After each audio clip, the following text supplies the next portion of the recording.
ગુજરાત હાઈકોર્ટની ટકોરની સામે અમદાવાદ પોલીસની લાપરવાહી, ખુલ્લેઆમ દોરી રંગવામાં કાચનો ઉપયોગ થાય છે. પોલીસની ગણતરીના કેસો કરીને કામચલાઉ કાર્યવાહી કરી છે.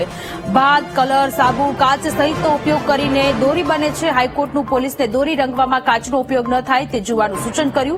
દિલ્હી દરવાજા, રાયપુર દરવાજા સહિતના વિસ્તારોમાં કાચનો ભરપૂર ઉપયોગ થાય છે.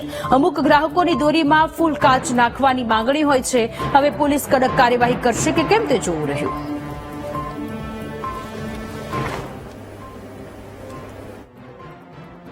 सबसे पहले तो इसमें भात आता है. भात माने के चावल, चावल माने राइस, समझ रहे हैं ना आप. फिर उसके बाद जो है इसमें आता है कलर. फिर उसके बाद आता है साबुन, जिससे आप लोग मुंह भी धोते हैं, नहाते भी हैं, सभी मतलब हर चीज में इस्तेमाल आता है साबुन. फिर उसके बाद आता है कांच यानी बोतल. आप समझ रहे हैं, बोतल कांच होता है वो, उसको पीस के उसमें मिलाया जाता है. फिर उसके बाद जो है और भी कुछ ऐसे मटेरियल हैं जो पड़ते हैं जिससे ये डोरा तैयार होता है.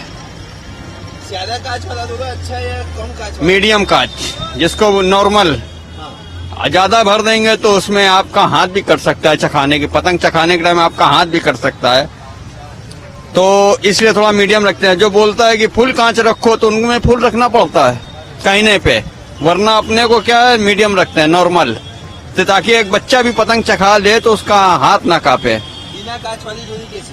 बिना कांच की डोरी नहीं बनती है. દોરીમાં કાચનો ઉપયોગ થાય છે, પણ જો વધારે માત્રામાં કાચનો ઉપયોગ કરવામાં આવે તો આપણે આંગળા પણ ચીરી શકે છે. તેના માટે મીડિયમ કાચવાળી અને જે સાદી હોય તે એવી રીતના દોરી ઘસાવી જોઈએ. તમે કેવી ડોરી પસંદ કરો?